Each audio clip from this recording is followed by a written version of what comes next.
things like that. So our topic for tonight, like I said, is joy in the midst of uncertainty. So how do we find joy in the midst of uncertainty? I think we all have something that we're losing during this time, right? So Easter was definitely hard for all of us because we didn't get to see the family that we wanted to see. We haven't been able to reconnect with friends. We haven't been able to, close out our college years the way that we thought, or, jobs, to go back to work, or whatever it might be. For priests, it's a big struggle, not being able to be with their community and their people, the people that they're entrusted with, the people that they shepherd. And so thinking about that, it's really hard in the midst of suffering, in the midst of difficulty, to find the things that are going to bring us to joy, to find the light. To stop and smell the roses is difficult if you have no break, if you feel like there's no end to your turmoil, there's no end to your work. And so in the midst of all that, how can we really find that happiness, that joy, and still pursue God in our lives?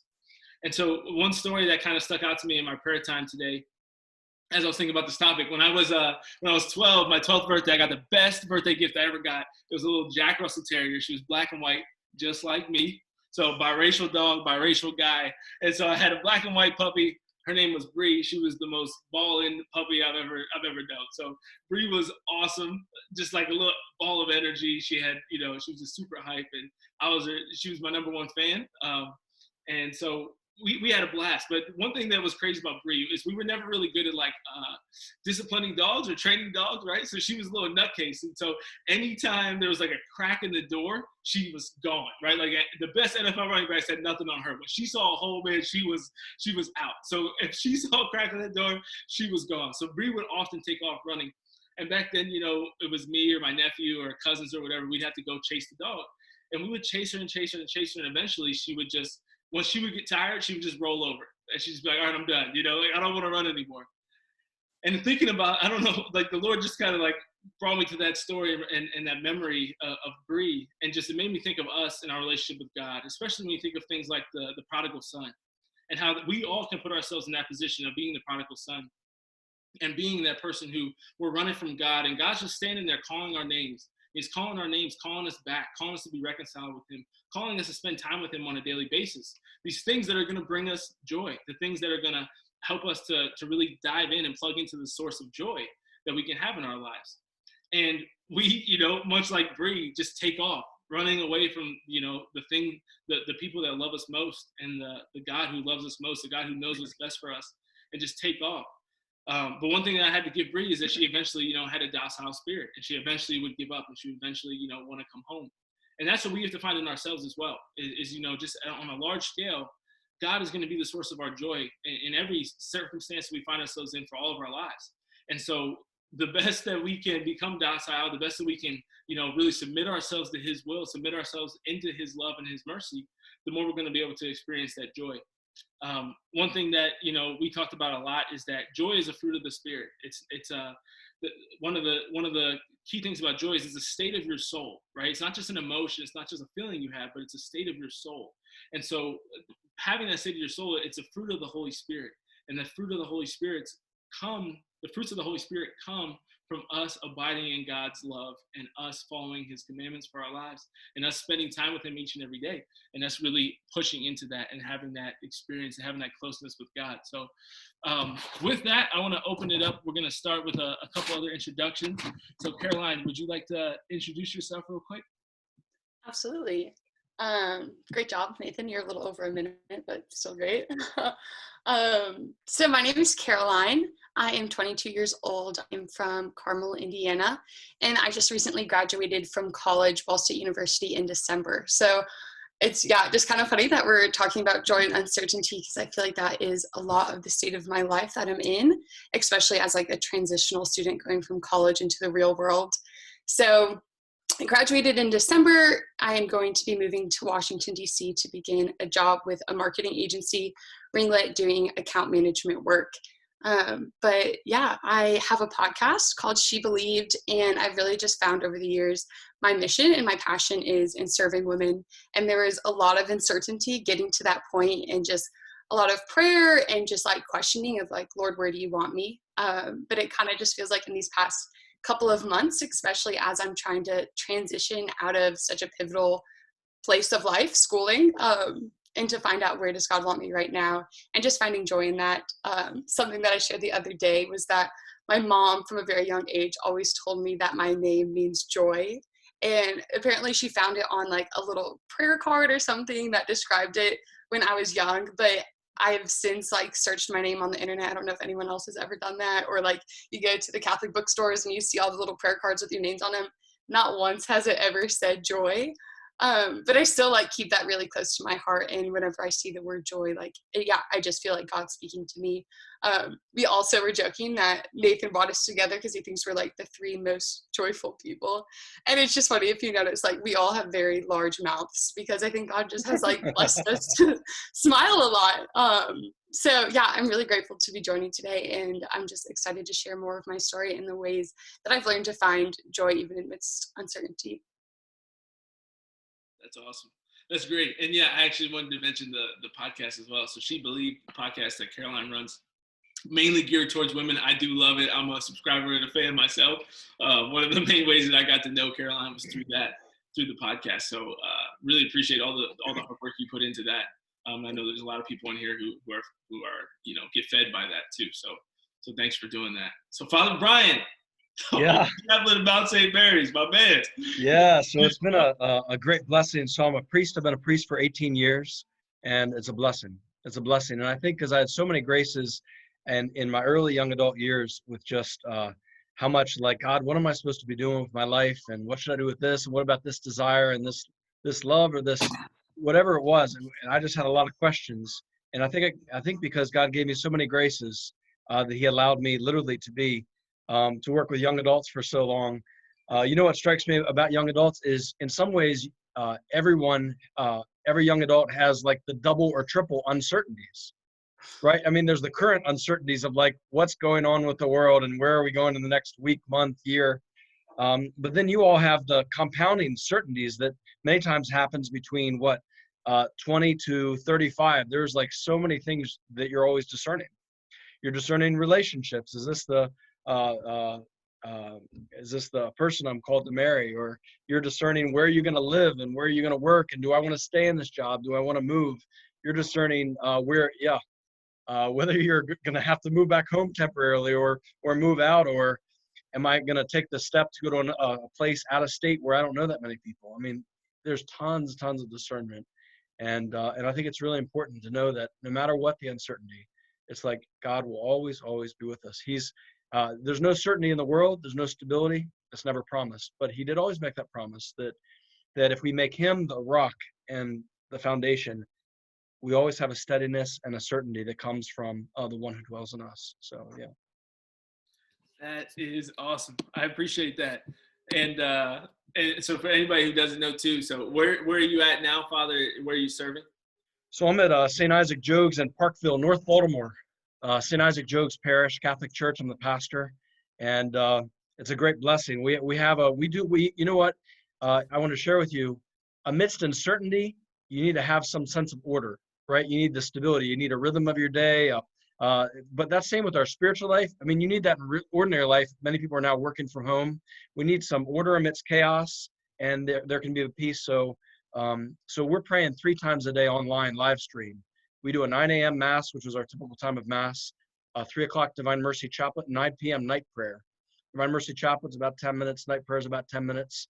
But how beautiful it is, it's kind of like, hey, let's have some order amidst the chaos. Anybody's welcome. St. Isaac Jogues Catholic Church on Facebook in Parkville, Maryland. And we just finished, we're releasing about 2 a week on a video series on living the Beatitudes. I did a virtual parish mission. So the 3rd one was released today, about a few hours ago. So I'm just going through the Beatitudes. It's like, how do you live the Beatitudes? Because it's what it means to imitate Jesus. So, yeah. But it just goes back to that question of have some order or rhythm in your day. Have some order and rhythm in your day, and it has to include prayer. It has to include downtime with friends, connecting with people. Have some rhythm or order of your day, and have God at the top, but also some human things too. That's important. Yeah, that's big. That's really cool. And Father, how long has it been since you left the Mount? 2 August or 2 Julys. 2 Julys. So you about a year and a half. That's cool. Yeah. So Father Brian was the chaplain at my school at Mount St. Mary's University when I was there. which was awesome. So that's how we got to know each other. But great. So this week, for anybody who was around with us last week, we gave talks, but this week we're going to do it a little bit differently. We're going to go through some discussion questions and highlight some different things, and we'll just kind of go back and forth and just kind of have a conversation. So Caroline's especially excited for that style. But I also want to encourage you guys, if you have any questions, there's a Q&A option down there at the bottom. Feel free to enter the questions in down there, and we'll take them and we'll discuss those. We'll discuss those in a little bit. So the first question I want to ask you guys, maybe Caroline, would you like to share first, is what is the best way you found in your life to cultivate joy? So I know you said that joy is a big part of your story, and just kind of who you are and just kind of your identity. But like, how have you found the best ways to kind of sustain that in difficult times and just cultivate it and just maintain that joy over time? Yeah, absolutely. So I would just say, like, the first thing that kind of comes to mind is gratitude, which seems like really simple. And I wish I had like a complicated answer to like, yeah, how do you find joy? But I think it does start at like recognizing like, where has God already been faithful in your life and where has he already been working?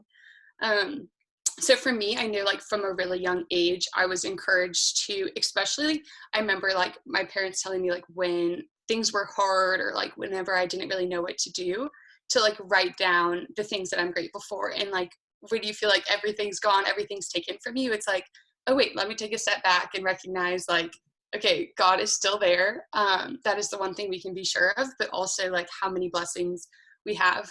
So I would really encourage, if you guys don't do that, I think that's a really great way to kind of just spark your joy again. Maybe if you're in kind of a rut, or even now where it's like, okay, I can't go to like my normal Bible study, or I can't go meet my friends for coffee. Like, just when it's easy to recognize all those negative things, like it's good to open that journal back up and be like, okay, there's still things that are good in my life. God is still working. So yeah, definitely cultivating gratitude for sure. That's great. And if you don't mind, a little quick follow-up with that is like, what is your practice? Like, do you have a daily practice of that? Or like, how do you really focus each day? Or, like, how do you kind of cultivate that kind of just grateful attitude in your life? Yeah. So I try to start every day with the morning offering, and something that I kind of was taught even recently, this is a more recent thing, of making your own morning offering. I went to Catholic school. We like prayed it every day together, and I still like cannot remember the words to it. And so like often I'd be discouraged and just like not pray it all together. But someone gave me the advice, or really they shared this online, so I'm just repeating what they're sharing, but make your own morning offering, and kind of just like list some of those things that you're grateful every day, and then do the same at night. And that way, like, you aren't having to recite a specific prayer. Or I'm really not like the biggest journaler. I have terrible handwriting. I can like have like 5 million notebooks at a time, so I like never remember where to put things. But I really like to just kind of do that mental like check at the end of the day and say, oh yeah, like even if it felt like a really bad day throughout, you can stop and say like, oh, at least I got to go for a walk this morning, or I got to chat with a friend that I haven't gotten to talk to in a long time, and like reposition that back to God. So something really simple, like nothing, I'm not talking anything elaborate here. Sure, no, and I think it's great that your solution was simple. One thing that I really love what you just said is in seeking out the gratitude, you just used two examples of going on a walk and talking with a friend, and just that a lot of times we have the ability, we have the control, to do the things that can make our life just a little bit better, to create those little positive moments, to create those little positive wins for the day, and to reflect and appreciate them and just be grateful for them. That's really, really big. But Father, what would you say for you? What do you think is one of the best ways to cultivate joy in life? Yeah, if I can back up that real conversation with God, and Teresa of Avila says his words, prayer is a conversation between friends. And so I find like when in night prayer, we just kind of built it in when we do the online night prayer, but I found it was really helpful to say, the first thing is just talk about what's on your mind and heart. Like, what are you worried about? What's on your mind? Just give everything over to the Lord. So it kind of takes the topsoil stuff. Lord, here's this, and can you help me with this, and be with this person? And so there's the fears and anxieties, any needs, like we start there. But the second thing, and I learned this from the Ignatian Examen, the daily examen. But step 2, after saying a brief prayer to God or to the Holy Spirit, it was, Lord, can you remind me of graces, things I can be grateful for? And I have to say that changed my prayer. Like literally to ask God, can you remember? The burden's on God. Like I don't have to make it up. It's not just like a generic list of thank you for this person or this friend or this. It's not generic. It's literally, God, can you remind me? And every time I've asked him that, he always reminds me of things that happen. It's kind of like with athletes. They talk about it that the game slows down. Like the more you're in it, the game slows down. Well, the more you do a daily time of gratitude, like leaving room for God to say, Lord, what can I thank you for today? Oh yeah, I remember when I spoke with this person today, or I remember when, I was just kind of hitting a lull and I kind of bounced back, and Lord, thank you for that. So it's just calling to mind. So it's kind of living in 4D, 3D, but 4D has a supernatural dimension. So if there's a sense of, Lord, can you remind me? But then what I found is because I did it nightly, I would find the game slows down or the day slows down. In the course of the day, I'd recognize like, hey, that was a grace. We're probably going to talk about that later in the evening. And so the daily practice helps me to see gratitude just more frequently in the day-to-day life. And as you mentioned, Nate, joy is not a feeling, but it's a fruit of the Holy Spirit.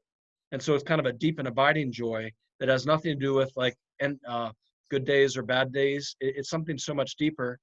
And I'll go one step further. I think it's just important to be honest that, people are going to go through some down times during this week. It's going to be real. Sometimes in the more extreme cases, make sure you're talking to somebody.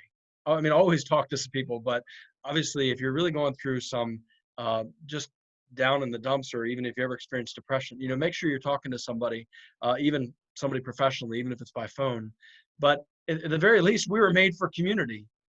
And so that ways, the more we can stay connected to people, we are going to have the roller coaster of emotions, and it's going to be like great day or great hour and then not great hour, so we are going to have the ups and downs.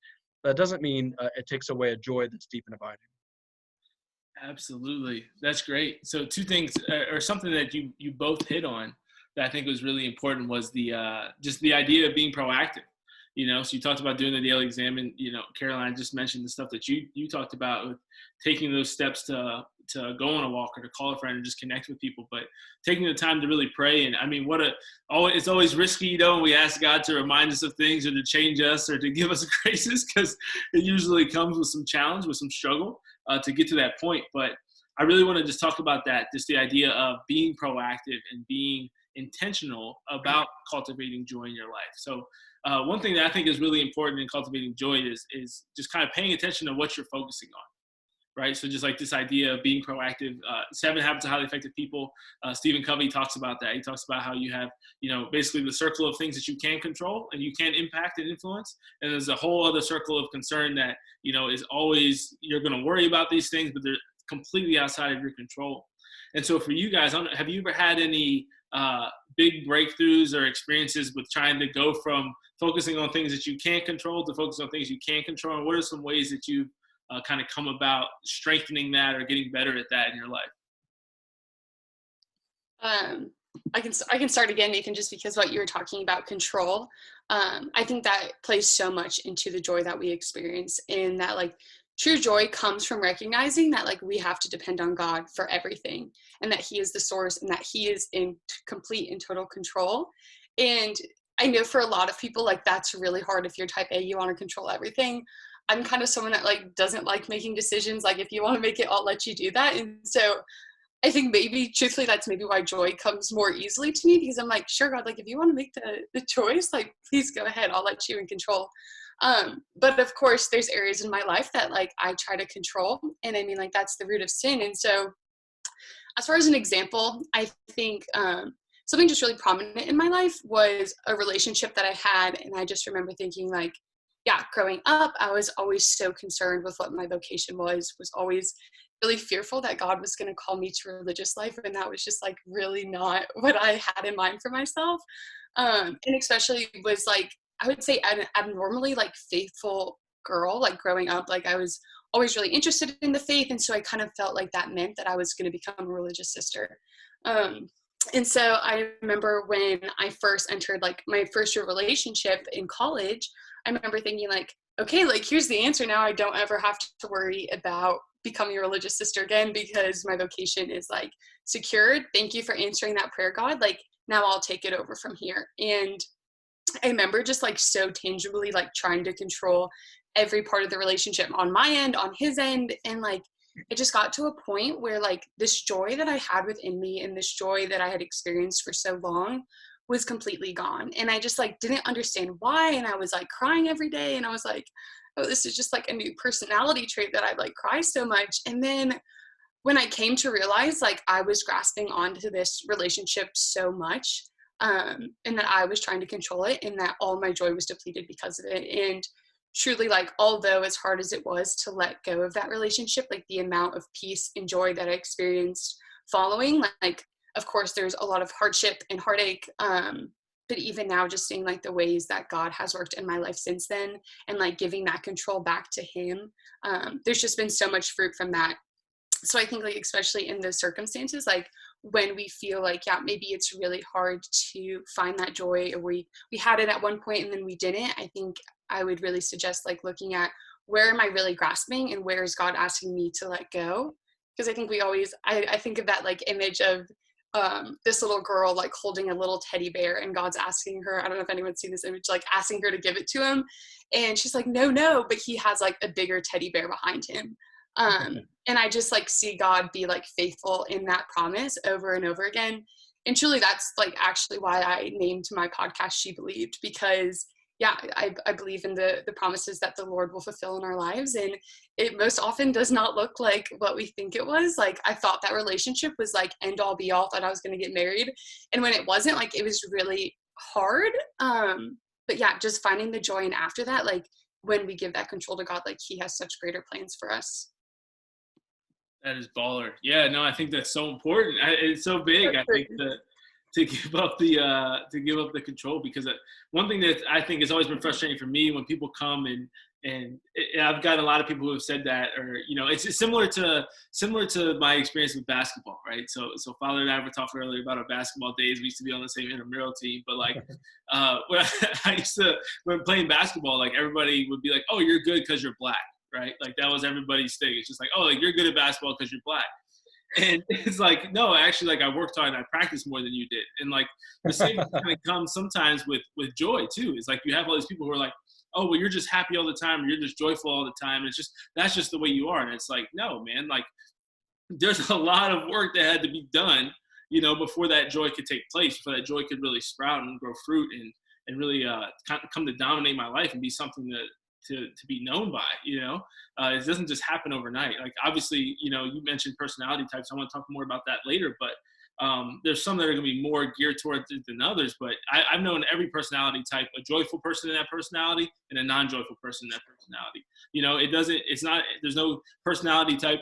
Fruits of the Spirit are not dictated by personality types, right? So this is something that we can cultivate by developing that relationship with God and giving Him the control in our lives and submitting to His will and putting our souls in that state that is trusting in Him, that is, just fully believing that He's got our backs and He's got what's best for us planned.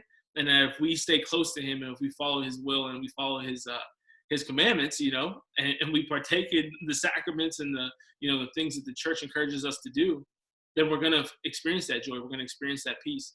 And there's been countless saints who have witnessed to that in their lives. In incredibly difficult situations. But just to think about the fact that so many people have come to me in my life and been like, oh, I'm not experiencing joy, or I'm so sad, or this, that. And you ask like 3 questions about how they're living. And it's like, well, I'd be depressed too, like, yeah, not saying like real depression and real anxiety are an actual thing, but there's a lot of people who are blaming depression or anxiety or, anything else when they're just living lives that are reckless. And we've all experienced that. Like, we've all experienced the darkness of sadness, and when you're in desolation and you're far from God, especially after you know what closeness with God is like, when you know what God's mercy and love and like the fullness of it, when you've experienced it in a passionate and overwhelming sense, and then you reject it and you turn and you sprint the other direction, yeah, you're going to experience some desolation. So at least like one thing that I've grown in, I know in like my maturity of faith, is that I don't allow myself when I'm in that moment, and I know that I've been the one that's caused this. Like I've been the one that's rejected God, and I've pushed myself away from Him and distance from Him. If I'm experiencing sadness or, anxiety or any type of stress or whatever, that's part of the game, right? Like that's part of, this was a decision and choice that I made. And this is what they call a result or consequence of that decision. And even when God forgives our sin, we still have to deal with the consequences of that sin. We still have to deal with the consequences of that decision most of the time. And I think that a lot of people kind of fail to recognize that. So I really love that you talked about that control and just like giving it to God and understanding that we have to release that, and we have to control the things that we can control, because a lot of times people aren't focusing on what they can control, which is your prayer life, which is if you're, going to mass on Sunday. It is if you're going to confession regularly. It is if you're reading a spiritual book, and if you're evangelizing and sharing your faith and living it boldly.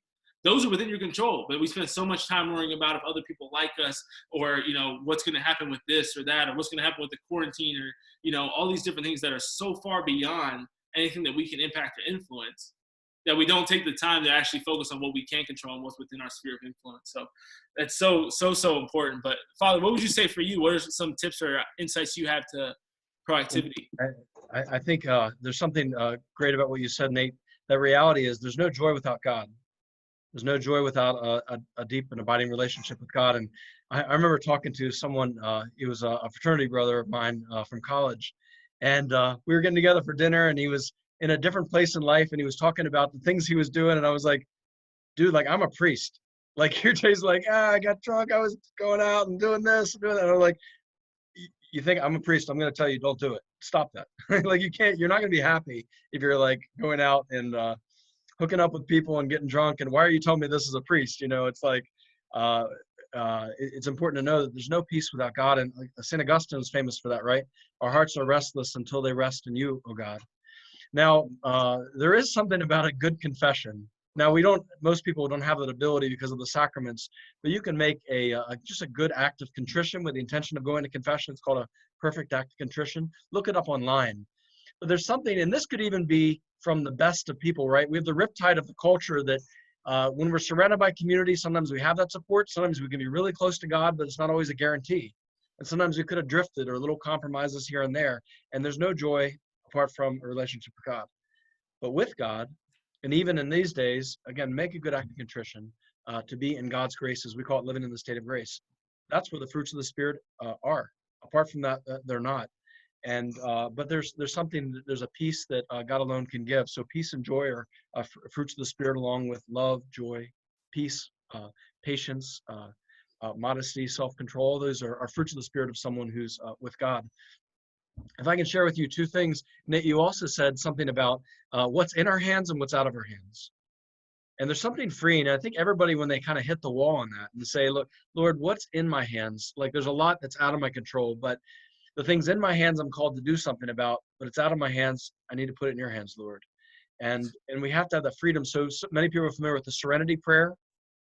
There's actually a longer version that's very beautiful, but it begins with those famous words, God grant me serenity to accept the things that will never be, to change the things that I can, and the wisdom to know the difference.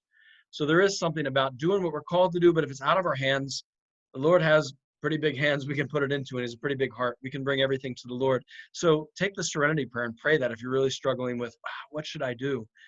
Last thing I want to share with you is, something that was very freeing that I found like life-changing. The wording that helps me is the threads in my life. So at different ages of my life, I'm like, I really feel like this is going to be part of my life. I don't know what that means. Ever since I was young, I'm like, I think I'm going to be doing public speaking since 7th grade. I'm like, I think it's part of my life. I don't know what that means. I think it's going to be part of my life. And, faith was part of my life. And more, it's like, yeah, I think faith's going to be part of my life. And I had some significant things where I'm like, I like doing this. And it ultimately led me personally to priesthood. But most people aren't called to priesthood or religious life in that sense of, but there's something dynamic about it, but there's something steady about it. That the Lord has given us desires in our hearts. He's planted seeds. And there's like this thread that can go through our life. And especially in the 20s and 30s, there can be the sense of like, Lord, what does that mean? Be patient, keep persevering. If you're called to be in an area, keep learning more, or reading more, or take classes more. Be around people who do those type of things. Little by little, life unfolds. Be patient how our life unfolds. So I'll never forget. I remember making a list. So I was reading like a Stephen Covey or something, and it basically said like, plan your life. Like, what are your goals in life? What's your 1-year plan? What's your 5-year plan? What's your 10-year plan? And I'm like mapping it out. All right, this is prior to seminary, so I'm like, all right, by this age, I want to own my own business. And this age, I want to have this really fancy car, and I want to be married by this and have a big family. And I was kind of going through these lists of things. and I want to be doing this and that. And shortly after that, I started praying with scripture more recently around that time. And I would just pray in front of the Blessed Sacrament. And a priest taught me the 2-line prayer. It's very simple. It's a prayer of surrender. It was this: Lord, help me to want what you want. Help me to desire what you desire. Lord, help me to want what you want. Help me to desire what you desire. In every act, whether it's with relationships, whether it's with a job, help me to want what you want. Help me to desire what you desire. And I always heard that if you try to do God's will in your life, you'll be happier than anything else. So just keep doing that, or at least kind of aiming at doing that. And there's a peace. So I'm starting to pray with scripture. I'm saying, Lord, help me to want what you want. Help me to desire what you desire. And I'll never forget, I just opened the Bible and I started reading the verse. It was from Ephesians, and it said, to him who can do immeasurably more than we ask or imagine. To him who can do immeasurably more than we ask or imagine. And the Lord reminded me of my list that I made, like, I wanted to do this and I want to do that. And in retrospect, the Lord was kind of bookmarking. They're like, you think like you know what you're supposed to be doing like 2 and 3 years? Like, ask me. Don't make up your plans. Ask me. I'll show you. I'll lead you. And over the course of a lot of prayer and discernment and time, and little things started unfolding in my life. I just encourage every person, keep praying, be patient. One day at a time. It happens over months and even years at times. And relationships. Before we end, I'll tell you the relationship story of my nephew that I shared with them earlier, but that can be later. So that's all I have. So threads in your life. Ask the Lord. He's giving you desires, longings, things that you feel called to do, and gifts. Keep asking the Lord. It can be like a thread in your life, and even if it's not coming true or part of your life now, it doesn't mean it's not going to be in the future. That's great. That's awesome. So I thought you were going to go into the story, but one thing I want to talk about, you talked about, Father, was the confession piece. Every time I get an opportunity to talk about confession, I'm a big confession booster. And it's funny to hear you mention that, just because, I mean, like, I consider the Mount like my childhood when it comes to my spirituality, right? Like my maturity as a Catholic, it was like going from kindergarten through high school, all in 4 years. And one thing that was really hard for me was going to confession a lot of those times. And it's super interesting talking about that with Father Brian here, because my worst confessions were with Father Brian, and not because of Father Brian, but because I love that dude, like, because Father Brian knew me. Father Brian was the first person to tell me that I had a charism of evangelization. He was the first person to see those things in me and to call them out. And then for me to walk back with these same heavy, big sins that I had committed. And he knew, that, like, I'm like, my man's heard my confession so many times now. And I'm asking him, I got to confess to him on Tuesday, and then ask him, can I speak at Mass on Sunday, to say, hey, can I talk about this event that I want to hold? And so extremely difficult, like extremely hard to go back to that confession. But just knowing, obviously, like, Father Brian's a great confessor, like nothing against him, completely just the turmoil in my own heart that made it hard, and my love and respect for Father Brian. But just overcoming that, like what a block to joy, any type of mortal sin, or just like any type of length between confession can be. That's another thing on my checklist, that I don't allow myself to complain about any type of sadness or darkness or whatever if it's been a while since I've been to confession. It's just, it's just like it's one of the things on my checklist. I'm like, oh, have I not been to confession in over a month and 6 weeks and 6 months? And it's like, okay, then yeah, this is how I should be feeling. Like, it's very much like life. Your soul is very much like your diet. Like if somebody comes up to you and they're like, oh, I haven't been to Mass in forever. They're not eating. They haven't been to confession. They're not receiving that life-giving grace and mercy. They're not doing these things. And it's like, oh, you feel like you're dying? Yeah, well, you are. Yeah, that's how death feels. Like, that's quite literally how it feels. And to just be kind of rotting in your soul in this life. So it's so important. I really, really love that you just kind of hit on that. But yeah. Can I share with you one thing? Absolutely. I think it's important to know, you'll never surprise or shock a priest.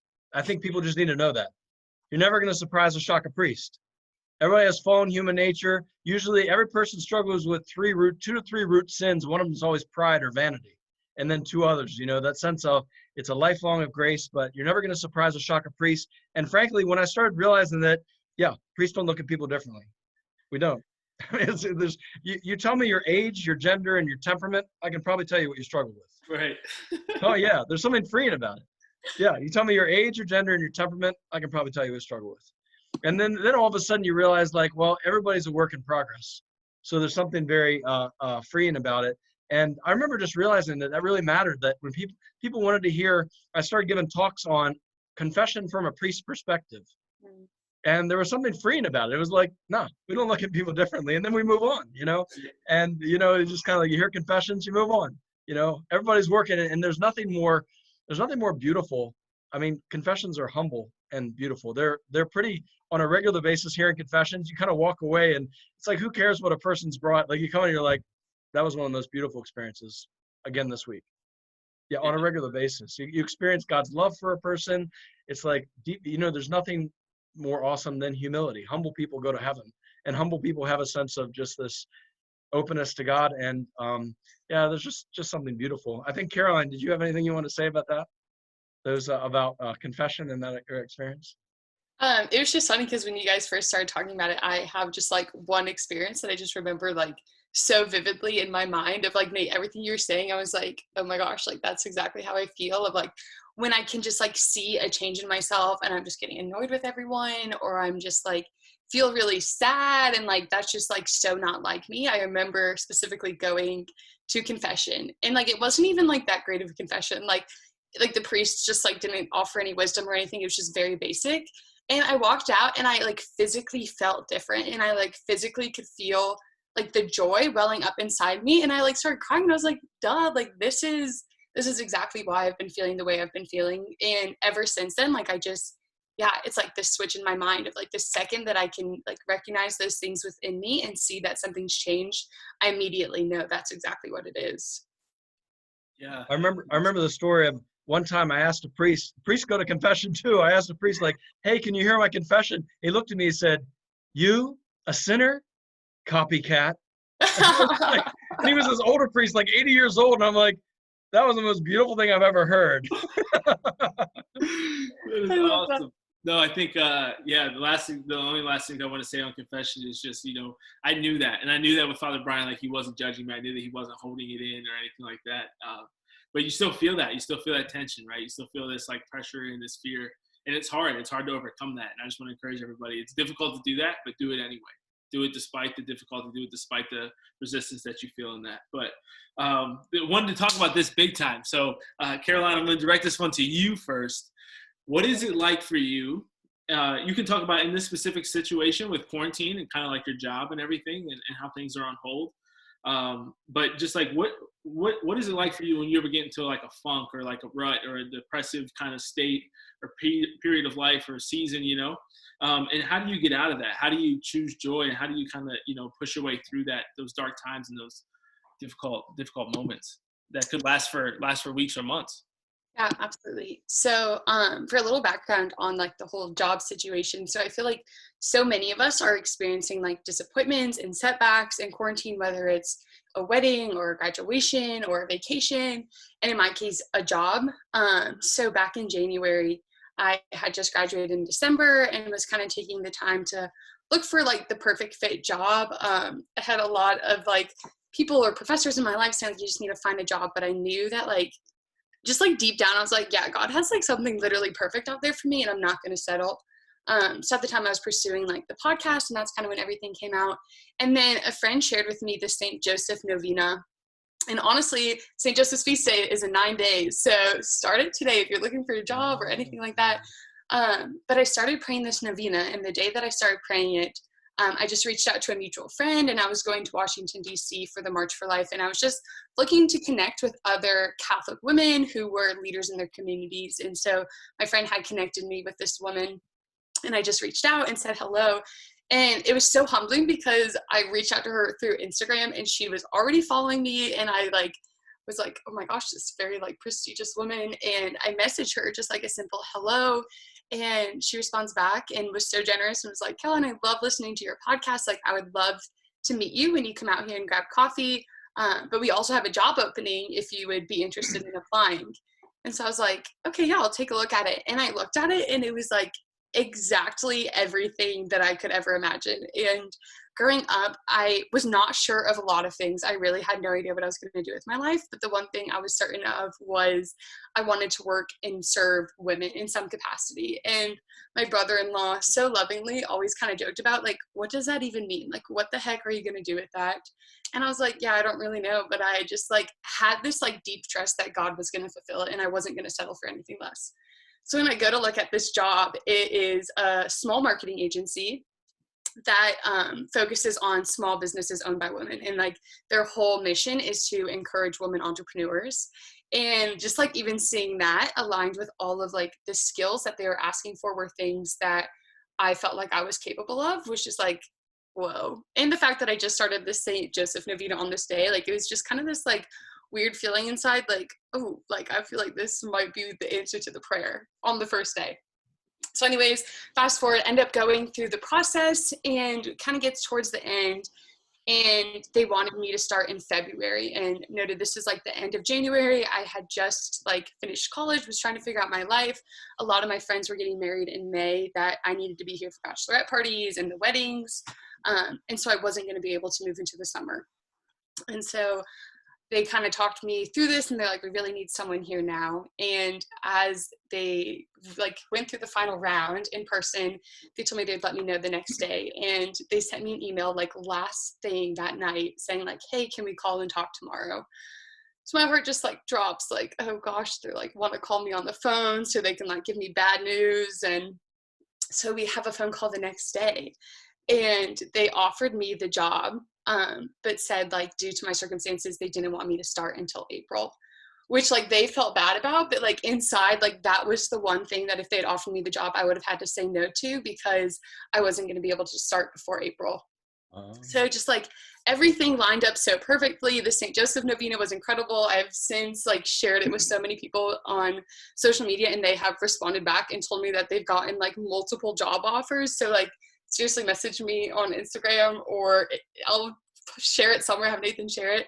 But it was really so incredible. So the uncertainty was then answered. So then here you are, you're like in this period of peace, and you're like on that Jesus high of like, Jesus is faithful. He's always gonna like make everything work out. And then out of nowhere comes the coronavirus, getting to now, sorry, Nathan, where your question kind of comes in.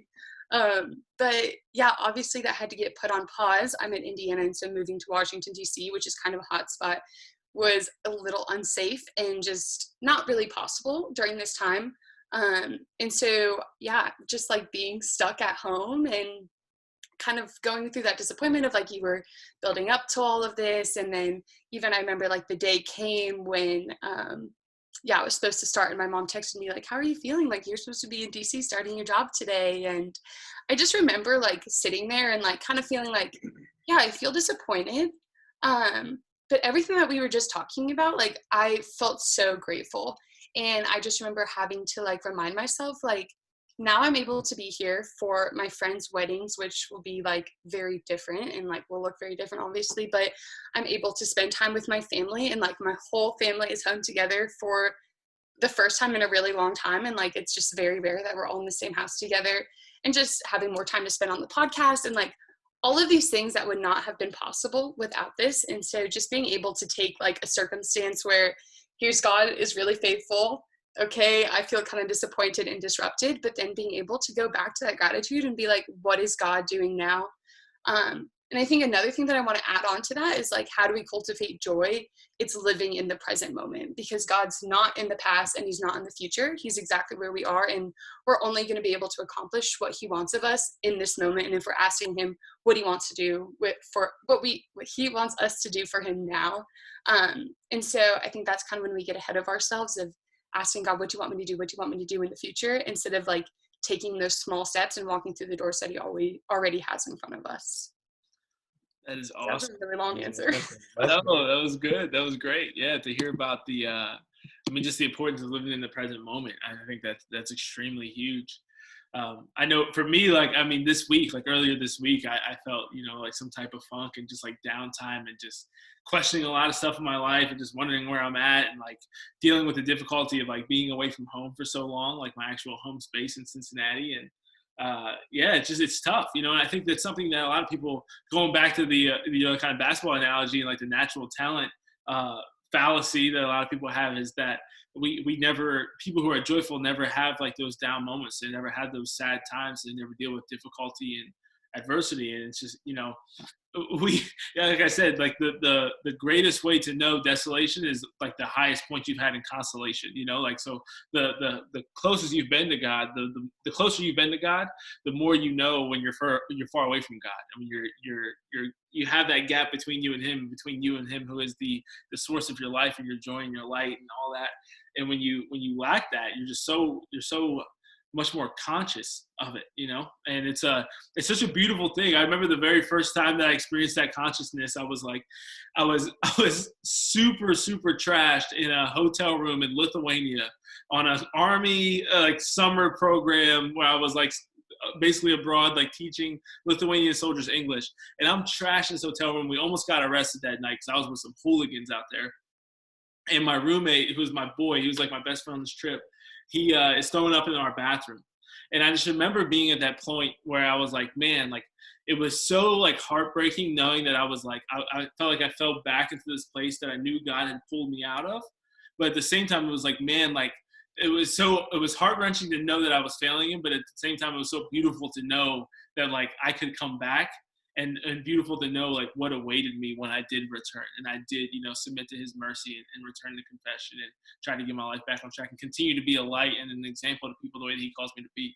It's so interesting, such a dichotomy, such a balance. But Father Brian, what about for you? I know a lot of people don't get to hear from priests about the sadness or difficulties that you face. So what are some of those examples in your life? Yeah, so actually I have two seminarians living with me. I have Samson's from Nigeria, and Deacon Zach is about to be a priest. And so it's great having a sense of community.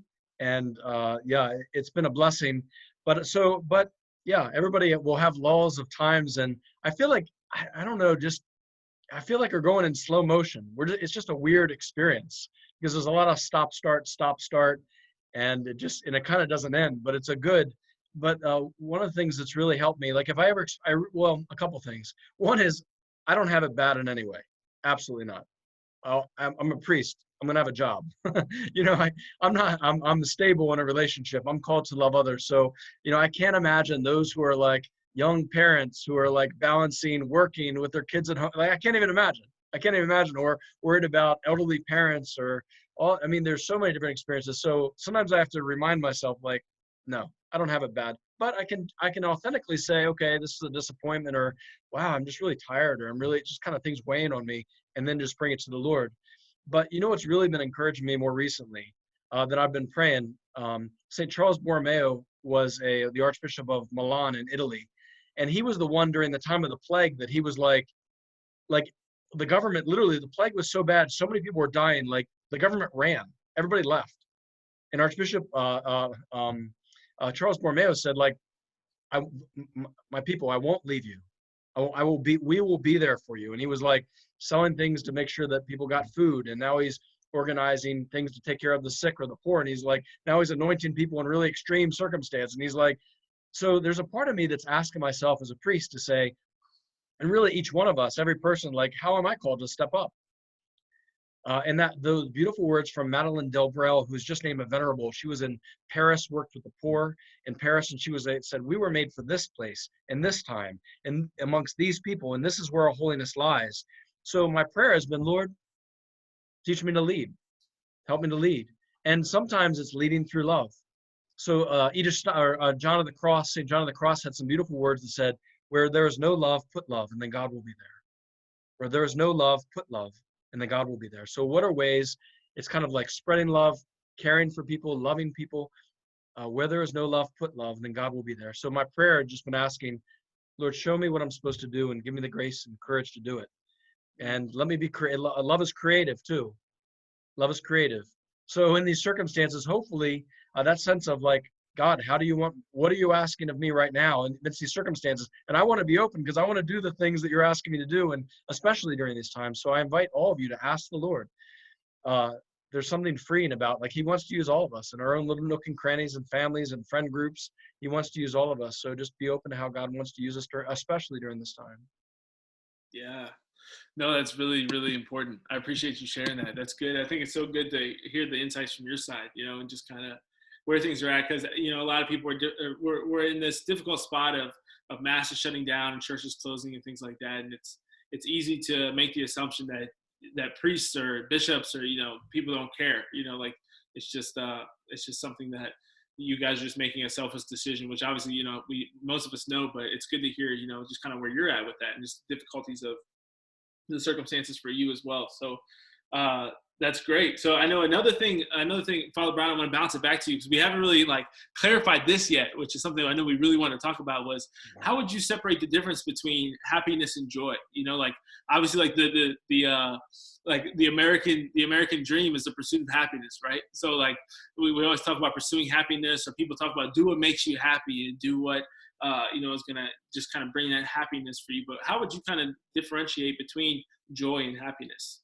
Yeah, so happiness is ultimately pursuing a relationship with God. There's happiness in virtue and in grace.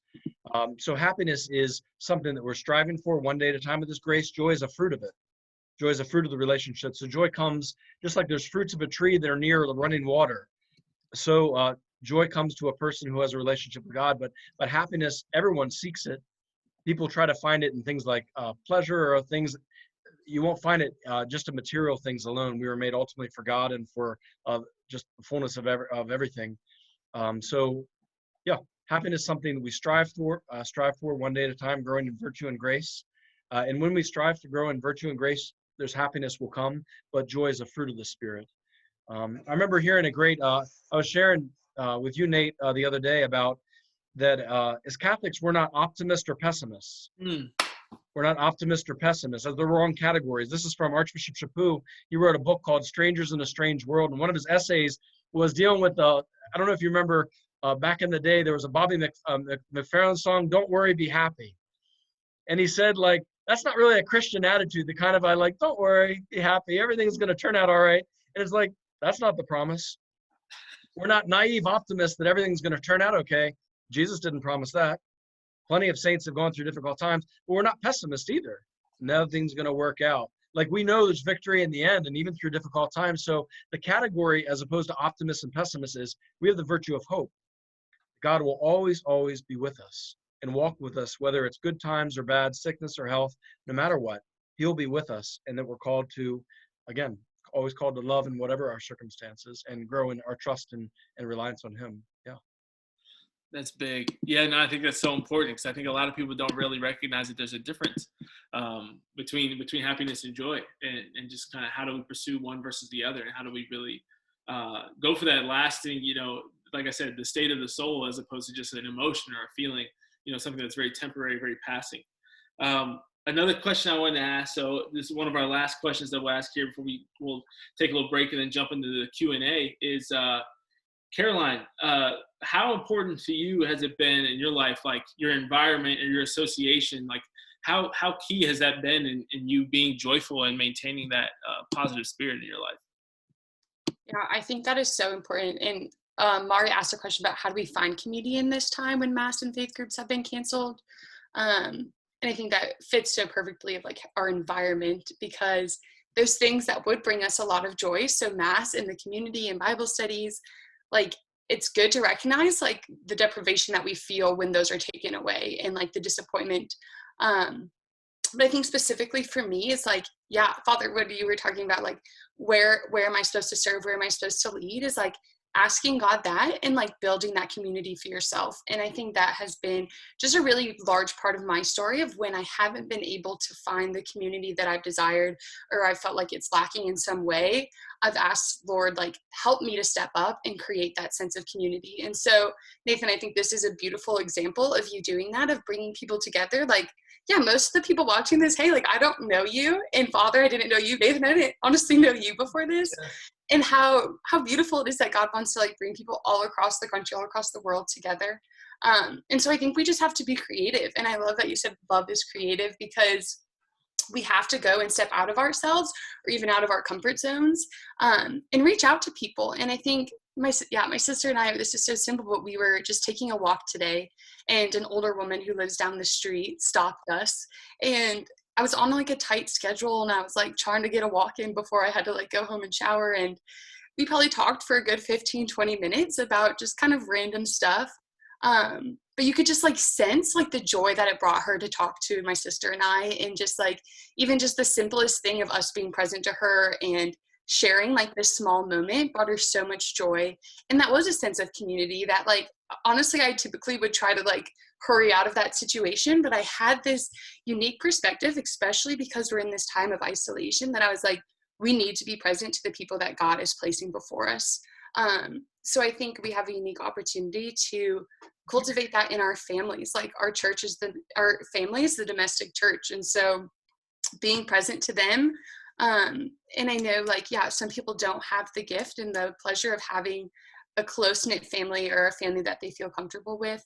But even just like trying little things of like, how can I bring like conversation to the dinner table, or even if you're not ready to jump to that like faith side of things, of just kind of getting to know the people in your lives. And then I know like also being a part of like this online community has been so wonderful. And so kind of tapping into those great resources that we have. So Father doing the virtual study, or there's lots of great religious podcasts out there, or even like Instagram pages. Like I'm just like so impressed by the men and women who are pouring out their hearts on the internet, because I think our community is so important, because the people in our lives define us, like how we feel, and they pour into us, or they can really drain us of our joy. And so it's so important that we're surrounding ourselves with people that are going to uplift us and ultimately point us back to God. Preach it, girl. No, that's so serious, man. Because I think, Father, I know one thing that you mentioned in our talk the other day was the book "He Leadeth Me" by Father Walter Ciszek, and yeah, I think you're spot on, Caroline. It's like it's incredibly important to control what you. It goes back to kind of the control thing, right? Like it's incredibly important to control what you can't control when it comes to your environment and your association and your community. But at the same time, recognizing and accepting the fact that joy can happen anywhere, right? Joy comes from God. There's no joy without God. And when you think about that, and you read a book like He Leadeth Me, so Father Walter Ciszek, he was in a Siberian labor camp, and he writes this book about how he just like lived his life in there and practiced his faith in that place. And for me, I told Father and Caroline this story the other day briefly. Like, I read that book, and on our first mission in Afghanistan, I was out in it's in like eastern Afghanistan on the border of Pakistan, where we were, and it's just like in this village, right? And it's just, I mean, it just sucked, right? Like your first time of really having like no running water, you're just eating MREs for weeks, you're out there for 2 to 3 weeks, you really don't know how long, and yeah, just a lot of other nasty stuff I don't really need to get into. But I ended up getting this, like, they call them sand flies or sand fleas, and they jump up and bite you at nighttime. And I literally had so many bites on my feet and calves and my hands and forearms that, like, it felt like I was deformed. Like, you could literally just feel like straight bumps on my arms. It was horrendous. And you get a fever, you're throwing up and sick and all this stuff, right? In the heat in Afghanistan, and this is in July or August. It was very unpleasant, but just what a timely time to read this book, and understand that joy and the love of God can be experienced in any time. And one thing that I thought about, Caroline, while you were talking, one thing that allows soldiers a lot of times to experience happiness, or to still joke and BS around with each other when we're in these difficult times of suffering and just like going through it, is that they don't feel very entitled to anything. Right. So like an infantryman doesn't feel entitled to much. So like when you get to have like a night in bed or a warm meal or things like that, like those are gifts and blessings. And so to Mari's question too, is like this community and the stuff that we're missing out on, or even earlier I was thinking about the sacraments. Like, Lord, can we please give us the grace to not become entitled to the sacraments as we go through this time, because everything is a gift. Like, we're not only are we not entitled to it, but we're undeserving of these things that we so often get to experience, in this joy and this peace and this unity that we get to experience. We're undeserving of it, and it's so easy that when it becomes normal, and it becomes your normal life, to just take it for granted and to think that you're entitled to it and you deserve it all the time. You deserve these things. But when you can understand that, we're not entitled to any things. Every moment that we get to spend together in community, whether it's a young adult group with friends or family, whatever it might be, is a blessing, and it's a gift. It's a completely different shift than thinking, oh, I'm entitled to this. Like, I can't go forward without it. Because that's what happens when you feel entitled a lot of times, that you feel like, oh, I deserve this, and I'm not going to do anything until I get what I deserve. But the truth is that we don't deserve much, you know, and that we're called to serve, we're called to do things. It's similar to what Father Brian said earlier, is like, just pray to God. God, what are you calling me to right now? How can I serve? What can I do to help? You know, like, God's tracking that there's a quarantine. He's tracking that, like, he's fully aware that things are nuts and people are stressed and people are freaking out and that the church is in a very difficult time. He's fully aware of that. So just like if, you know, your mom or your parent or your friend was in a very stressful situation, you know, on like a wedding day or whatever it might be, a big event, you come and you say, what can I do to help? How can I help out? That's the same way you approach the King right now. You come up to Christ the King and you say, Lord, what can I do for you? What can I do to help you and to serve right now? And he'll give you great ideas, little things like this or whatever it might be for you to help to serve and bring that together. So, Father Brian, do you have any thoughts on the He Leadeth Me or anything we just shared? If I can add, if you want a special ministry that anybody can do, obviously reach out to your friends, connect with them. Do you know a ministry we're going to need to do in the next 6 months to a year? Is to those who are going to be isolated. You know, even if we come back part-time or whatever that's going to look like in the next weeks or months, there's going to be a lot of people who are older than 70 and older with pre-existing conditions. They aren't coming out for a long time. You know what difference it makes? A 5-minute call to your grandmother or grandfather, 5-minute call to your neighbor down the street, or even going outside and talking to them. It will mean the world. It will mean the world. A phone call, a letter, stopping by and talking from the outside, it will mean the world. You can do, when you're going on those walks, like you said, talking to people, it'll mean the world. And especially that young adults are talking with older people and that they matter and you care about them. Talk about a work of mercy. It's a work of mercy, and it's a way of spreading love and the love of God and just care and concern how beautiful it is. So take advantage of those opportunities, and that's going to be a super, I mean, obviously there's going to be people with financial difficulties and maybe jobs, even housing, but the people are going to be who are isolated. I know several people who they just can't come out of their nursing home. They're not coming out. Right. And it's going to be a long time. So anyway, we can have some connection with them to let them know they're loved by God, that we love them, that God loves them just by our time and presence. Amen. That is really great. That is really, really great. So good stuff. So I know I tried to template it anywhere between like 60 to 90 minutes for everyone, but I know some people might have to go here soon. So we wanted to just talk about a couple things before we wrapped up. So one of the big things that we wanted to talk about, I know I posted on Instagram and Facebook today that we had a big announcement for tonight. So something that I'm super excited about. For many of you know that I did Exodus 90 earlier this year. And I was writing a lot, and we eventually wanted to make it into a blog.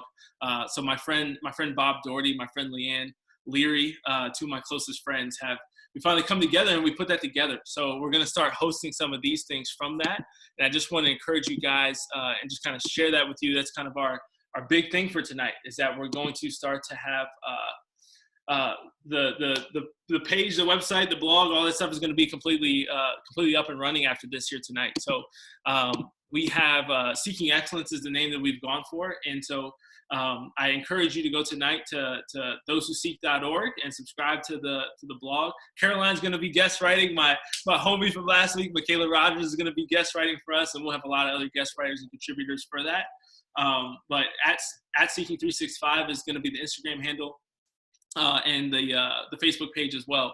And so encourage you to go and do that, because that's where we're going to start posting all the things for the next events are going to be posted from that page, so that you can keep up and find that. And so the last thing that I'll share along with that is just that the kind of my mindset and our philosophy behind this, which you'll see on the website and things too, and you can learn more about Bob and Leanne as well on the website. But just kind of our philosophy behind it has always been that, you know, we're called to thrive in a spiritual life. We're called to be saints in this world. And what we've learned, you know, and what I've kind of believed for the last several years of my life is that there's 5 major areas to life. There's mental, emotional, physical, financial, and spiritual.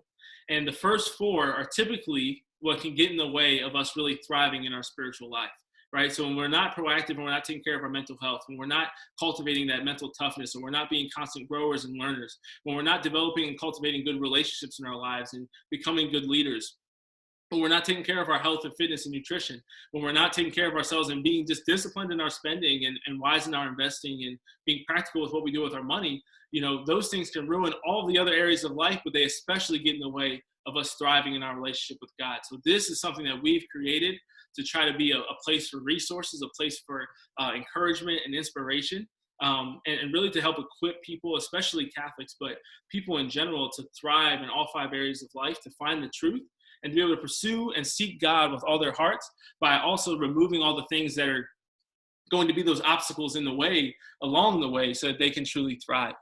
So I highly encourage you to go on the website, thosewhoseek.org, and follow us on Instagram and everything. We're going to be posting more stuff in the next few days, just kind of talking about what we're doing, our vision for that. But I just wanted to talk about that quick before we took a turn to some of the other questions that we had. And then the other thing that I wanted to share too is just to talk about this again, Caroline, before we leave, is Caroline's podcast. So love Caroline's podcast. She's awesome. You crush it. If you love what Caroline's done tonight, highly, highly recommend you do it now. Don't wait.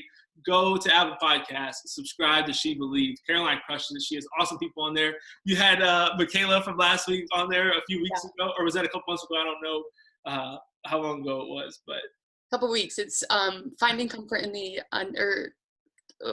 comfort and greatness are the 2 words in the title. I'm drawing a blank right now, but yeah, like awesome. Speaking, like why we seek comfort, and kind of like how to push into discomfort in our lives to really maximize our potential. So just really want to encourage people to go on and subscribe to that, because it really is incredible. I think one thing that you'll know if you know about me, and one thing you'll learn in Seeking Excellence, is that I don't promote something I don't truly believe in. So if I'm telling you to go and subscribe and that it's worthwhile to listen to her, I truly believe it. So I want you all to know that, and to really just experience the joy that she puts out and all the hard work that you put in. And we're going to have more people that you've had on your podcast too on some of these as well coming up. So excited to have you as a guest writer for us, and excited to have you on here with us tonight. But before we close out, Father Brian, Caroline, is there like a last thing? Like, what would be your last message that you'd have for everybody as far as, cultivating joy in their lives, especially in the midst of this uncertainty and the difficulty and the tribulation and the hard times that people are facing? What would be your last word for them? Caroline, if you'd like to go first, and just like what you would encourage people, or just ways that they can kind of continue to grow during this time. Yeah. I think something that I have always held on to, and I think that I turn to like as a source of joy, is Matthew 6. And I'm like not going to read it all to you, but kind of just like that idea that like if God is going to provide for like the grass and the flowers, and if he's going to give good gifts to, like if your Father on earth is going to give you good gifts, like of course your Father in heaven is going to give you greater. And so I just always try to remind myself of that, of like, okay, God is never like, just because there's difficulty and hardship in our life, like God wants to give us good gifts. And I think just kind of, I rave about this all the time, but the consecration to the Father by Father Michael Gately was absolutely incredible. I'd recommend to anyone, but kind of just positioning ourselves as that child of God and seeing God and recognizing his role as our Father, I think is just such a beautiful way to cultivate joy deeper. And I've seen that in my own life. So I would recommend that to anyone that's looking to do the consecration. That is great. That is great. Father, do you have any last message or words for us? Yeah, a brief message and then a story.